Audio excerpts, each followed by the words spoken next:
United Arab Emirates की सबसे popular city Dubai अपनी लग्जरी शॉपिंग और मॉडर्न आर्किटेक्चर के लिए जानी जाती है। करीब 34 लाख की आबादी रखने वाला ये शहर अपनी इकोनॉमी के लिए tourism, aviation, real estate, trade और कुछ फाइनेंस सर्विसेज से आने वाले रेवेन्यू पर डिपेंडेंट रहता है और ये दुनिया की फास्टेस्ट ग्रोइंग इकोनॉमीज में से एक है। लेकिन इससे पहले कि हम इस सवाल का जवाब ढूंढें कि दुबई इतना अमीर कैसे बना, पहले हमारा ये जानना जरूरी है कि क्या दुबई वाकई में इतना अमीर है भी या नहीं। एग्जाम्पल के लिए अगर हम डेवलपिंग कंट्रीज के कुछ डेवलप शहरों की बात करें तो 2018 में दुबई की जीडीपी 108.3 बिलियन डॉलर रही थी, जबकि इंडिया में मुंबई शहर की जीडीपी 368 बिलियन डॉलर रही, जो कि दुबई की जीडीपी से लगभग 3 गुना ज़्यादा है। अगर देखा जाए तो आप दुबई की जीडीपी को इंडिया के दिल्ली या चेन्नई सिटीज़ की जीडीपी से कंपेयर कर सकते हैं। लेकिन जब बात पॉपुलेशन की आती है तो हमारी ग्रोथ के सभी आंकड़े बदल जाते हैं। जहां दुबई की आबादी 33.8 लाख है, वहीं मुंबई की आबादी लगभग 2 करोड़ है, जो कि पूरे यूनाइटेड अरब एमिरेट्स की आबादी से भी ज़्यादा है। इसलिए आपको इन शहरों की जीडीपी पर कैपिटा में क्लियर डिफरेंस दिखाई देता है। जहां मुंबई की जीडीपी पर कैपिटा $4,582 है, वहीं दुबई की जीडीपी पर कैपिटा $37,750 है। तो इस बेसिस पर हम ये कह सकते हैं कि दुबई वाकई में एक अमीर शहर है, जो कई सालों पहले एक रेगिस्तान हुआ करता था। आज दुबई शहर ट्रांसपोर्ट और आर्किटेक्चर से लेकर लिविंग स्टैंडर्ड तक हर चीज़ में टेक्निकली एडवांस है। यहाँ का दुबई इंटरनेशनल एयरपोर्ट दुनिया के सबसे बिजी एयरपोर्ट में से एक है, जो एशिया, अफ्रीका और मिडिल ईस्ट की फ़्लाइट को कनेक्ट करता है। दुबई के ग्लोबल हब होने की बात का अंदाजा आप इसी बात से लगा सकते हैं कि दुबई से दुनिया के 2/3 हिस्सों तक पहुँचने में ज़्यादा से ज़्यादा 8 घंटे तक का समय लगता है।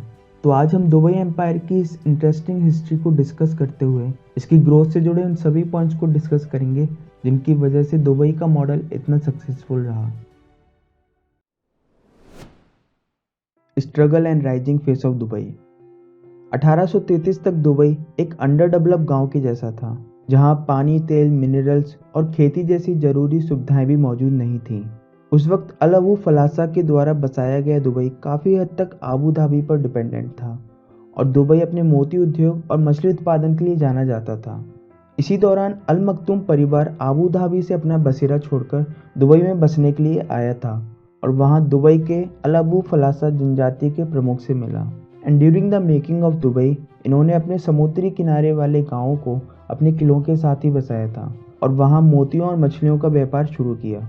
अपने समुद्री माल को चोरी डकैती से बचाने के लिए शेख परिवारों ने ब्रिटिशों के साथ कुछ एग्रीमेंट्स पर साइन किए, जिसने दुबई को ब्रिटिश प्रोटेक्टेड टाउन बना दिया और बदले में दुबई ने 1894 में सभी विदेशी व्यापारियों को टैक्स पर पूरी छूट प्रदान कर दी थी। लगभग 1904 तक वहां मोती व्यापार काफ़ी अच्छा चला और दुबई उस क्षेत्र का प्रमुख व्यापारिक बंदरगाह बन चुका था। लेकिन 1930 तक मार्केट में कल्चर्ड मोतियों के इनोवेशन के आ जाने की वजह से दुबई के मोती उद्योग को मंदी का दौर देखना पड़ा और यही वो वक्त था जब दुनिया भर में स्टॉक मार्केट क्रैश आया था। इससे दुबई के समुद्री इलाके के लोगों को भारी गरीबी का सामना करना पड़ा और वर्ल्ड वॉर 2 के बाद इनके व्यापारिक कनेक्शन टूट चुके थे, जिसने शेखों को व्यापार के दूसरे रास्ते ढूंढने के लिए मजबूर कर दिया। 1958 में शेख राशिद बिन सईद अल मखतूम दुबई के शासक बने, जिनका दुबई को आगे ले जाने में काफ़ी बड़ा योगदान रहा और 1960 में दुबई का पहला एयरपोर्ट बन जाने के बाद 1963 में इन्होंने दुबई क्रीक प्रोजेक्ट पर काम करवाना शुरू किया। इसे बनाने के लिए शेख ने बड़ी रकम उधार ली थी, जो कि उस वक्त दुबई की एनुअल इनकम से भी ज़्यादा थी। हालांकि शेख के इस फ्यूचरिस्टिक विजन के अकॉर्डिंग उनका ये प्रोजेक्ट भी सक्सेसफुल रहा। अब वहाँ पोर्ट्स पर बड़े जहाज़ों का आना जाना आसान हो पाया और जिसका फ़ायदा वहाँ के गोल्ड री एक्सपोर्ट ट्रेड को हुआ, जिसमें दुबई फॉरेन कंट्री से गोल्ड इंपोर्ट करके इंडिया में गोल्ड को री एक्सपोर्ट करता था। व्यापार बढ़ने के साथ साथ दुबई फाइनेंशियली मजबूत बना और जिसके चलते शेख राशिद ने ब्रिटिश पार्टनरशिप में रहकर कुछ और ज़रूरी इंफ्रास्ट्रक्चर प्रोजेक्ट पर काम किया। 1966 में ऑयल डिस्कवर हो जाने के बाद दुबई की किस्मत अब बदल चुकी थी। इसने दुबई की इकोनॉमी को काफ़ी हद तक सिक्योर और इंडिपेंडेंट कर दिया था। हालांकि यूनाइटेड अरब एमिरेट्स में ऑयल पहले ही खोजा जा चुका था। तेल के बढ़ते हुए दामों से मुनाफा कमाकर दुबई अपने इंफ्रास्ट्रक्चर डेवलपमेंट पर ज़्यादा फोकस कर पाया। 1979 में दुबई का जेवेल अली पोर्ट इंसान के द्वारा बनाया गया अभी तक का सबसे बड़ा बंदरगाह बनकर तैयार हुआ। दुबई में बुर्ज अल अरब और पाम जुमेरा आइलैंड जैसे आर्किटेक्चर बनाए गए। और ये तो सिर्फ एक शुरुआत थी। 2006 में शेख मोहम्मद बिन राशिद अल मखदूम दुबई के शासक बने। Currently he is the vice president and prime minister of United Arab Emirates. इनकी विजनरी लीडरशिप ने दुबई को एक ग्लोबल सिटी बना दिया है। आज दुनिया के बिजिएस्ट एयरपोर्ट से लेकर वर्ल्ड टॉलेस्ट बिल्डिंग दुबई में ही है। एक वक्त था जब ऑयल दुबई की इकोनॉमी में अराउंड 50% कंट्रीब्यूट करता था, और वहीं आज ऑयल का यहाँ की जीडीपी में कंट्रीब्यूशन लेस देन 2% रह गया है। दुबई की ग्रोथ में इस बड़ी ट्रांसफॉर्मेशन में शेख राशिद बिन सईद अल मखदूम और शेख मोहम्मद बिन राशिद अल मखदूम जैसे रूलर्स का काफ़ी बड़ा योगदान है। Visionary leadership and critical thinking. Dubai के लीडर से जानते हैं कि उनके पास अबू धाबी की तरह क्रूड ऑयल के बड़े रिसोर्सेस नहीं हैं। इसलिए इन्होंने दुबई के बिजनेस मॉडल को ऑयल बेस्ड इकोनॉमी से टूरिज्म बेस्ड इकोनॉमी में ट्रांसफॉर्म कर दिया है। सैटेलाइट फोटोज से कैप्चर्ड इस टाइमलेस वीडियो को देखकर आप इस बात का अंदाज़ा लगा सकते हैं कि सिर्फ 10 सालों में दुबई किस तेज़ी के साथ ग्रो किया है। एक बंजर रेगिस्तानी ज़मीन पर इतनी बड़ी सिटी को बसाने के लिए एक लीडर के पास क्रिटिकल थिंकिंग और एक पावरफुल विजन होना बहुत ज़रूरी है। दुबई में बिल्डिंग कंस्ट्रक्शन के लिए सबसे बड़ी चुनौती थी यहाँ पानी का ना होना और यहाँ की रेतीली मिट्टी। यहाँ के जियोलॉजिस्ट ने ये पता लगाया कि ईस्टर्न दुबई के हजर माउंटेन हमेशा से सूखे नहीं थे। माउंटेन्स के वी शेप को देखकर उन्होंने ये आइडिया लगाया कि यहाँ बहने वाली नदियों ने पहाड़ों को काटकर ये रास्ता बनाया होगा। और ये पता लगने के बाद अंडरग्राउंड वाटर को बाहर निकालने का प्रोसेस शुरू हुआ। आज दुबई ड्रिंकिंग वाटर के लिए काफ़ी हद तक समुद्र के डिसैलिनेटेड वाटर पर और एग्रीकल्चर के लिए अंडरग्राउंड वाटर रिसोर्सेज पर डिपेंडेंट रहता है, और इस पानी का एक बड़ा हिस्सा इस सिटी की बिल्डिंग्स को स्टेबल और ठंडा बनाए रखने के लिए यूज होता है। दूसरी चुनौती थी यहाँ की रेतीली मिट्टी, क्योंकि एक नॉर्मल टेक्निक से बनाया गया आर्किटेक्चर इस रेतीली मिट्टी में धंस जाएगा। इसलिए इसका सॉल्यूशन निकालते हुए जियोलॉजिस्ट और इंजीनियर्स ने पता लगाया कि दुबई की रेतीली मिट्टी में अराउंड 40 मीटर्स नीचे पथरीली ज़मीन भी है जिस पर कंस्ट्रक्शन किया जा सकता है। इसलिए यहाँ लगभग हर एक बिल्डिंग कंस्ट्रक्शन में इस टेक्निक को यूज किया गया। रेतीली ज़मीन में सॉलिड पत्थर के आने तक ड्रिलिंग की गई और एक मजबूत बेस तैयार कर लेने के बाद उस पर बिल्डिंग का कंस्ट्रक्शन शुरू किया गया। लेकिन बात सिर्फ रेगिस्तान में बिल्डिंग बनाने तक ख़त्म नहीं होती। इन्होंने रेतीली मिट्टी में दुनिया का सबसे बड़ा फ्लावर गार्डन भी बनाया है, जिससे ये दुनिया को ये दिखा सके कि दुबई के लिए कुछ भी इम्पॉसिबल नहीं है। कम रिसोर्सेज के साथ अपना बेस्ट कैसे दें, ये तो कोई दुबई से सीखे। दुनिया के कुछ सबसे बड़े मैन मेड आइलैंड में से एक इस पाम जुमेरा आइलैंड के स्ट्रक्चर को ही देखिए। पाम ट्री के शेप में बनाया गया ये आइलैंड देखने में तो खूबसूरत है ही, साथ ही कमर्शियली प्रॉफिटेबल भी है। Not just because of its location but because of its shape as well. एक रेक्टेंगुलर या सर्कुलर शेप के आइलैंड में सिर्फ वन साइडेड हाउस ही बन पाते हैं, लेकिन इस यूनिक डिज़ाइन की वजह से यहाँ 2 साइडेड फेसिंग करते हुए इन 5000 के करीब मकानों में एक शानदार बीच व्यू भी पॉसिबल हो पाता है, जो इससे आने वाले प्रॉफिट को कई गुना बढ़ा देता है। अब आप अंदाज़ा लगा सकते हैं कि दुबई के टॉप लीडर्स कितनी दूर की सोचते हैं। Migration of skilled people. Dubai में हुए डेवलपमेंट के पीछे दुनिया भर से आए हुए स्किल्ड इंजीनियर्स, वर्कर्स, टेक्नीशियंस और बिजनेसमैन का बहुत बड़ा कंट्रीब्यूशन है। यहाँ की सिर्फ 15% पॉपुलेशन ही दुबई की नेटिव पॉपुलेशन है। ज़्यादातर लोग यहाँ सिर्फ जॉब और बिजनेस सेटलमेंट के लिए ही आते हैं, और ये जानते हैं कि दुबई कमर्शियल होने के साथ साथ एक एक्सपेंसिव सिटी भी है। दुबई की 65% प्राइवेट वर्कफोर्स इंडिया, बांग्लादेश और पाकिस्तान देशों से लाई जाती है। दुबई के शेख अपने प्रोजेक्ट्स में जिन इंजीनियर्स को हायर करते हैं वो ज़्यादातर यूके, यूएसए, ऑस्ट्रेलिया, कनाडा और कुछ वेस्टर्न यूरोपियन कंट्रीज से बिलोंग करते हैं। दुबई अपने मॉडर्न आर्किटेक्चर, बेटर सैलरी और टैक्स फ्री जोन्स की दम पर फॉरेन वर्कर्स को अपनी सिटी में ला पाता है। ये इमिग्रेंट्स यहाँ की नेटिव पॉपुलेशन से कहीं ज़्यादा स्किल्ड और इंडस्ट्रियस होते हैं। यहाँ के लगभग 1,44,000 एम्प्लॉयज़ इस सिटी के लिए सालाना $80 बिलियन का रेवेन्यू जनरेट करते हैं, और हम उन लेबर्स की दिन रात की मेहनत को भी नज़रअंदाज नहीं कर सकते जिनकी वजह से हम दुबई की इन गगनचुंबी इमारतों को देख पा रहे हैं। Tourism attraction. आज से करीब 30-40 साल पहले जो दुबई सिर्फ एक डेजर्ट टाउन हुआ करता था, वो आज दुनिया की मोस्ट विजिटेड सिटीज़ में से एक है, और यहाँ के होटल्स दुनिया की हाईएस्ट होटल ऑक्यूपेंसी रेट्स रखने वाले होटल्स में से एक हैं।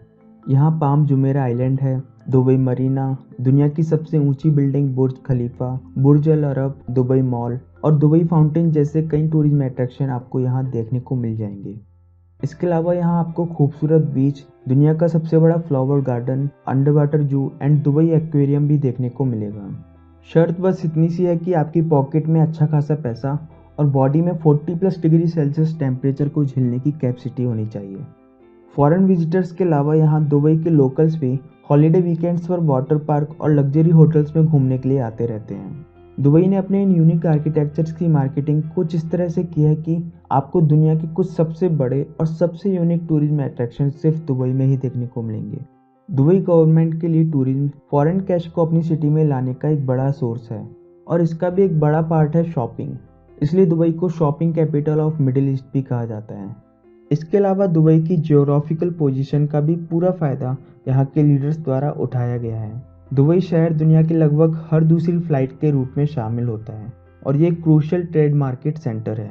अगर टेक्नोलॉजी इनोवेशन को ही लें तो दुबई हर फील्ड में एडवांस टेक्नोलॉजी अडॉप्ट कर रहा है, जैसे driverless car, under water bridge, 3D printing और पैसेंजर ड्रोन जैसी टेक्नोलॉजीज। और इसके चलते इन्हें वर्ल्ड वाइड टेक इन्वेस्टर्स भी मिल रहे हैं। अपने हॉट डेजर्ट क्लाइमेट को कंट्रोल करने के लिए दुबई टेम्परेचर कंट्रोल सिटी जैसे बड़े प्रोजेक्ट पर भी काम कर रहा है। मॉल ऑफ द वर्ल्ड नाम का ये दुनिया का सबसे बड़ा शॉपिंग सेंटर पूरी तरह एयर कंडीशनिंग से फैसिलिटेड होगा और ये करीब 45 लाख स्क्वायर मीटर्स तक फैला होगा। दोस्तों, आपको क्या लगता है कि इस तरह के प्रोजेक्ट सस्टेनेबल होंगे या नहीं? ये आप नीचे कमेंट सेक्शन में ज़रूर बताएं। Tax free economy. United Arab emirate एक टैक्स फ्री इकोनॉमी रखने वाला देश है, इसलिए यहाँ के रेसिडेंट्स 100% टैक्स फ्री सैलरी लेते हैं और इस लाइफ स्टाइल ने बीते कुछ सालों में कई फॉरेन वर्कर्स को अट्रैक्ट किया है। बढ़ते इमिग्रेशन के साथ यहाँ हाउसिंग, स्कूल्स और हॉस्पिटल्स की डिमांड भी बढ़ी है। इस पॉपुलेशन ग्रोथ रेट के साथ इस देश के शहर काफ़ी तेज़ी से एक्सपेंड हुए हैं और आज यूनाइटेड अरब एमिरेट्स करीब 85% परदेशियों का शहर बन चुका है। इसका दूसरा बड़ा फ़ायदा यहाँ पर इन्वेस्टर्स को हुआ है, क्योंकि अब उन्हें अपने इन्वेस्टमेंट और इनकम पर कोई भारी टैक्स नहीं देना पड़ता। दुबई दुनिया भर में अपने लो ट्रेड टैक्स के लिए जाना जाता है और यही एक वजह है कि दुनिया भर के इन्वेस्टर्स द्वारा दुबई में ह्यूज अमाउंट ऑफ इन्वेस्टमेंट किया जाता है, जिसके बदले में उन्हें हाई रिटर्न्स वापस मिलते हैं। 1985 में दुबई ने अपना सबसे पहला और दुनिया का सबसे बड़ा फ्री जोन तैयार किया था, जिसका नाम था जेवेल अली फ्री जोन। और आज दुबई में 30 से ज़्यादा फ्री इकोनॉमिक जोन्स हैं, जहां बिजनेस के लिए कोई कॉर्पोरेट टैक्स पे नहीं करना पड़ता। और इस बेसिस पर दुबई दुनिया की कई बड़ी कंपनीज को अपने शहर में ला पाता है, जैसे माइक्रोसॉफ्ट, होंडा, पैनासोनिक और IBM जैसी कंपनीज पहले ही अपने हेडक्वार्टर्स दुबई में इस्टेब्लिश कर चुकी है। अब आप सोच रहे होंगे कि कॉर्पोरेट टैक्स के बिना दुबई के पास इतना पैसा कहाँ से आता होगा। तो यार, इसे कुछ ऐसे समझो कि किसी भी कंपनी को रन करने के लिए वर्कर्स की ज़रूरत पड़ती है, इसलिए दुनिया भर से एम्प्लॉय यहाँ काम करने के लिए आते हैं और ये कंपनीज अपने फॉरेन वर्कर्स के लिए वीज़ा भी अरेंज करके देती है, जिसकी पर एम्प्लॉय कॉस्ट अराउंड 15,000 दिरहम यानी कि अराउंड 3 लाख रुपए होती है और ये अमाउंट डायरेक्टली गवर्नमेंट के पास ही जाता है। इसके अलावा जो एम्प्लॉय दुबई में रहेंगे उनकी सैलरी का एक बड़ा हिस्सा वहाँ के हाउसिंग, फूड, क्लॉथिंग और ट्रांसपोर्ट जैसी एक्सपेंसिव चीज़ों में जाएगा। तो आप देख सकते हैं कि अगर कंपनी से टैक्स ना भी लिया जाए तो भी गवर्नमेंट डायरेक्ट या इनडायरेक्ट तरीके से पैसा बना ही लेती है। इसलिए किसी देश में कंपनीज लाने और एम्प्लॉयमेंट बढ़ाने के लिए टैक्स फ्री जोन्स बनाना काफ़ी मददगार साबित हो सकता है। Penalties and strict rules. Dubai शहर मिडिल ईस्ट का टॉप फाइनेंशियल सेंटर होने के साथ साथ दुनिया की सबसे सेफ सिटीज़ में भी गिना जाता है और आप तो जानते ही हैं कि किसी सिटी को सेफ बनाने के लिए स्ट्रिक्ट रूल और रेगुलेशंस की ज़रूरत पड़ती है। लेकिन दुबई के स्ट्रिक्ट रूल तोड़े जाने पर आपको भारी भरकम फाइन भरना पड़ सकता है, जो गवर्नमेंट के लिए रेवेन्यू जनरेट करने का एक और जरिया बन जाता है। आपकी जानकारी के लिए मैं बता दूं कि यहाँ व्हाट्सएप या किसी भी ऑनलाइन मीडियम पर ऑफेंसिव लैंग्वेज यूज करने या टेक्स्ट मैसेज में गाली गलौज करने पर आपको 20,000 रुपये से लेकर 50 लाख रुपए तक का फाइन भरना पड़ सकता है। यूनाइटेड अरब एमिरेट्स के साइबर लॉज के अकॉर्डिंग ये एक सोशल ऑफेंस माना जाता है। इसी तरह आप सोशल मीडिया पर गवर्नमेंट के अगेंस्ट कोई पोस्ट नहीं डाल सकते हैं। बिना किसी की परमिशन के आप किसी व्यक्ति की फ़ोटो नहीं ले सकते। यहाँ पब्लिक ट्रांसपोर्ट में खाना पीना अलाउड नहीं है।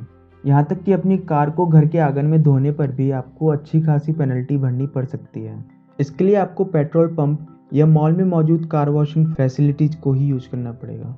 इस वक्त कोविड-19 के दौरान भी इन्होंने मास्क ना पहनने या सोशल डिस्टेंसिंग मेंटेन ना करने पर 60,000 रुपये तक का फाइन लगा रखा है। तो यार, जब गवर्नमेंट के लॉज इतने स्ट्रिक्ट होते हैं तो वहाँ के सिटीजन्स को डिसिप्लिन में रहने की आदत हो ही जाती है। लेकिन बाहर से आने वाले टूरिस्ट के लिए इन पेनल्टीज से बच पाना थोड़ा मुश्किल होता है। दोस्तों, दुबई को लेकर ऐसी कई सारी बातें हैं जो मुझे काफ़ी इम्प्रेसिव लगी।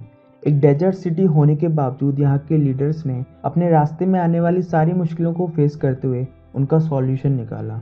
उनके लिए दुनिया के बेस्ट कंसल्टेंट, जियोलॉजिस्ट और इंजीनियर्स को हायर किया और इनके इस दमदार विजन और हौसले ने दुबई की किस्मत को बदल कर रख दिया। दोस्तों, दुबई जैसे शहर एग्जाम्पल है इस बात के कि अगर इरादे मजबूत हों तो दुनिया में कुछ भी नामुमकिन नहीं है।